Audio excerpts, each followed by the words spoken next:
Good na guys, good morning. So nandito tayo ngayon sa ating baboy guys. Yan nanganganak guys. So kanina hindi pa ako nakagawa ng video, gawa ng busy kagad. Yan guys, so mayroon na siyang 5 biik.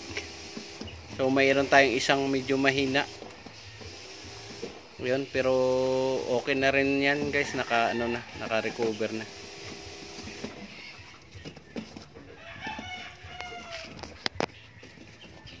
So ito guys, nag-inject na tayo ng oxytocin. So ito yung ating gamit. So yung oxytocin na 20. So nag-inject tayo guys ng 4 ml dahil malaki masyado tong baboy natin. Tapos unang-una guys, pag-inject natin, may lumabas na isa. Tapos ito ngayon guys, mayroon pang laman ang tiyan niya. Kaya lang yung epekto naman, sayang yung gatas. Oh. Yan. So maganda rin itong epekto nitong oxytocin guys na lumabas yung gatas. Kasi pag hindi yan nailabas yung gatas, magkakaroon yan ng sakit yung ating inahin. Lalagnatin yan. Kasi hindi yan agad madidi ng ating baboy. So magkakaroon ng ano yan guys, mastitis. So yan yung epekto ng oxytocin. Pagka hindi na-injectionan ng mastitis yan guys, 3 days lang lalagnatin to ang ating baboy. Tapos umuo yung gatas niya. Titigas yung didi. Yan. Tapos magkakaroon pa ng malaking problema. So yan guys, hindi tayo manghinayan sa gatas niya. So ang ano natin dito, yung lahi ng baboy natin dito ay landrace. So kung makita nyo yan guys, yung tainga niya, napaka dami ng ugat.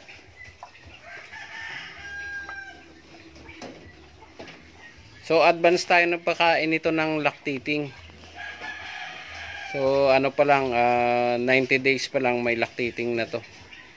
Bagong manganak, 2 weeks bagong manganak. So hindi pa natin to pinapadidi yung kanyang mga biik kasi hindi siya humihiga. So mamaya pagka humiga na siya, saka natin papadidihin yan.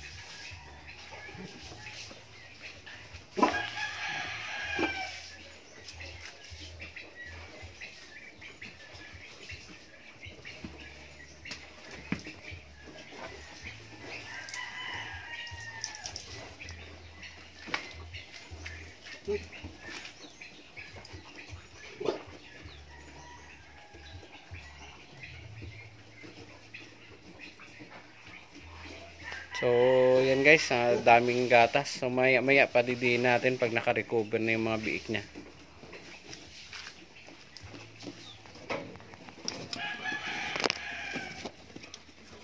So yan sila guys, ano yan,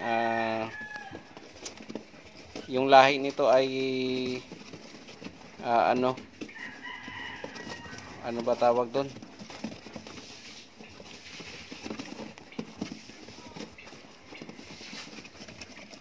So nakalimutan ko guys kung anong lahi.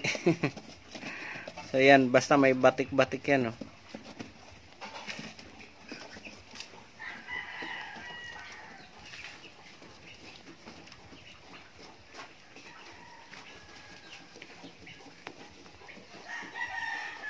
So yan guys, abang na lang tayo kung mayroon pang lalabas sa tiyan niya o wala na.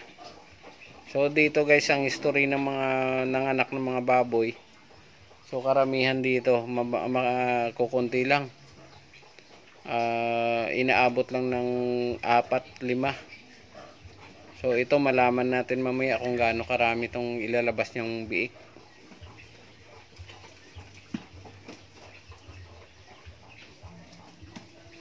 Pag humiga to guys, mayroon na naman lalabas yan.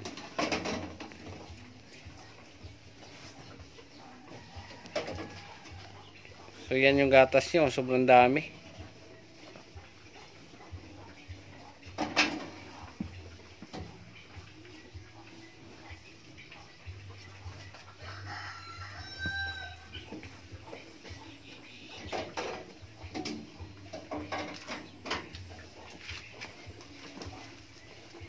So ganito lang guys yung preparation natin. Lagi na naka-ready yung ating ilaw. yung ating kulungan para sa biik. Para pag nanganak yung ating inahin, siyempre magkakaroon tayo ng lagayan. So yan guys, may lumalabas na tubig. So baka inunan na yan. Malaman natin mamaya.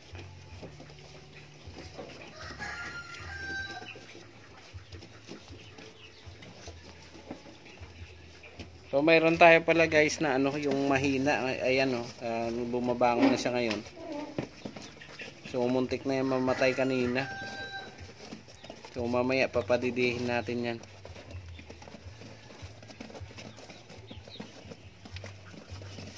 So yung mga pusod pala nila guys, kusa lang napuputol. Tulad yan yung isa, wala nang pusod. Yung isa na lang na huling lumabas. Mayroon pang isa, mayroon pang mahaba.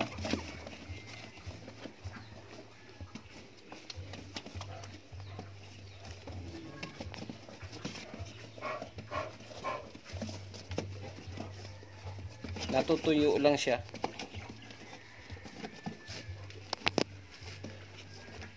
So ito naman guys yung mga alaga nating mga bighorn. So yan na guys, may lumabas. Yan nahulog lang. So tingnan natin, kunin natin. Yan na guys. Nagulat tayo, bigla na lang may lumabas. So yan. So yan na siya guys, medyo malaki siya. Yun.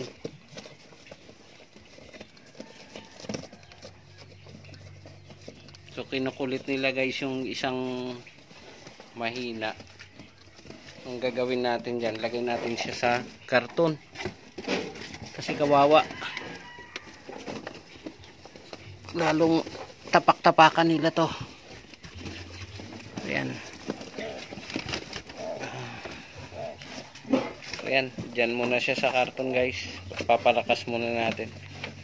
Kasi makukulit yung mga kapatid niyan Dididi yan Mamaya pa natin sila padidihin. So guys, yung ilaw natin dyan ay 100 watts yan. So, para kailangan nila ng init. Kasi guys, yung tiyan ng inahin, napakainit yan. So ito kulang pa rin yan. Buti lang itong kulungan ng manok natin, na ilabas natin sila nung nakaraang linggo. So nagkaroon tayo ng lagayan ng So yan guys, mayroon na naman ulit lumabas So linisin muna natin.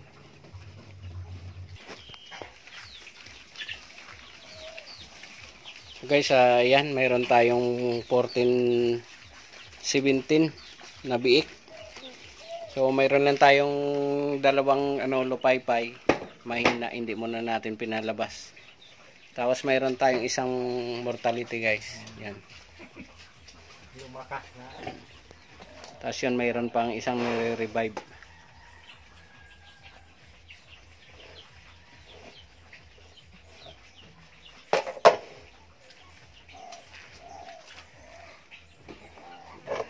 Ito guys, natagalan to sa tiyan. Tapos mayroon tayong ginagamit guys na drying powder. Yan. So 120 lang to. So yan yung ginagamit natin para mabilis natin linisan yung mga biik. Ay, lakas na siya. Ilagay na diyan sa loob muna. Mamaya natin. Dito muna pa. Yan, may na yung dalawa, papalakasin muna. Ito pa, 14 to. 17, 18. Sana mabuhay lahat. Tiyagaan to. Tiyagaan yan. Pag hindi tiyagaan, wala. Hindi yan mga...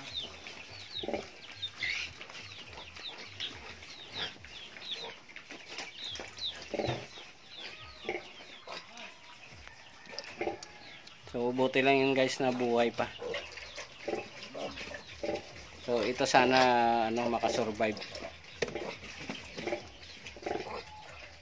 So painitan muna natin guys kahit kalahating oras para makasurvive sila dyan.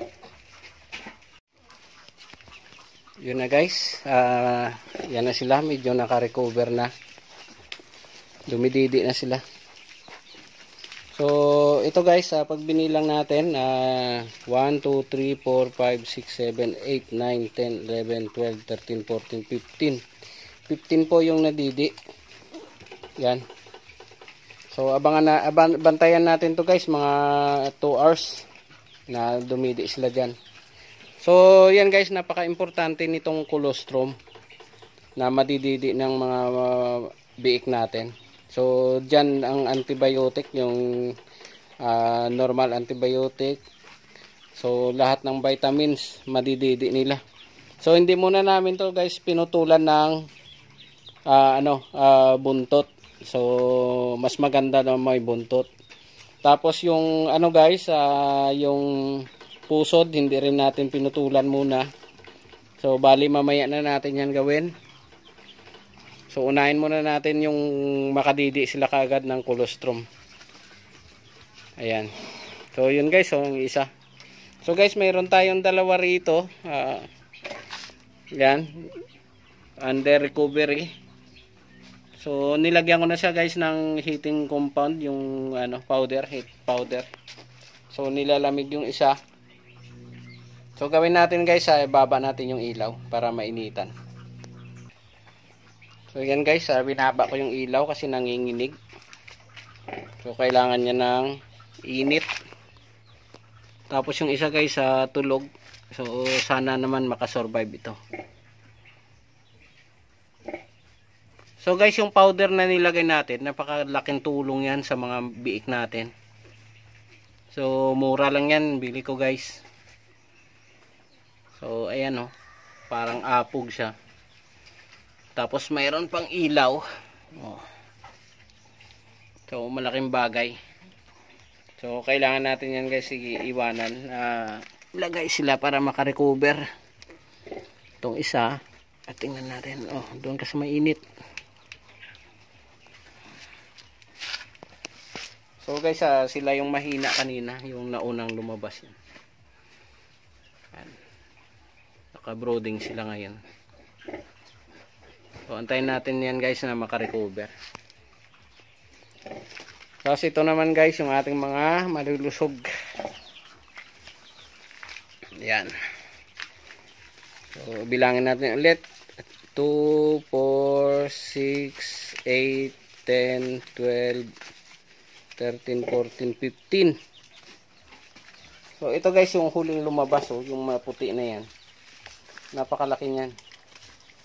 Yung katabi niya na malaki din. So, didi sila ngayon. Kaya lang guys, ang problema natin, hindi pa ito nakalabas yung inunan sa ngayon. Pero, ang gagawin natin dyan ay painumin natin ng so, may tubig kasi yung painuman doon guys. Sasalukin natin yun mamaya, tanggalin natin. So, bawal to na makainom ng maraming tubig. So, pagdating ni Papa mamaya, papatanggal natin. Tapos guys, antibiotic, isasama natin to sa kanilang painom. Busog ka na sa baboy mo? Hindi ka nakakaramdam gutom? Yan na guys, nag-brown out. So, itong isa guys, masyado talaga mahina. Hindi, palos parang hindi na siya nahinga. Pero itong isa, lumalaban pa. Uy. Uy.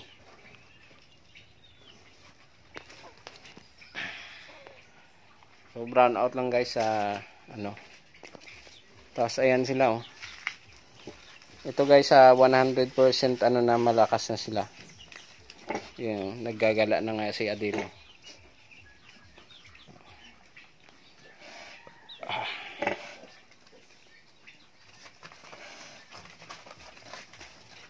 So ito guys yung inahin natin, hindi pa lumalabas yung inunan.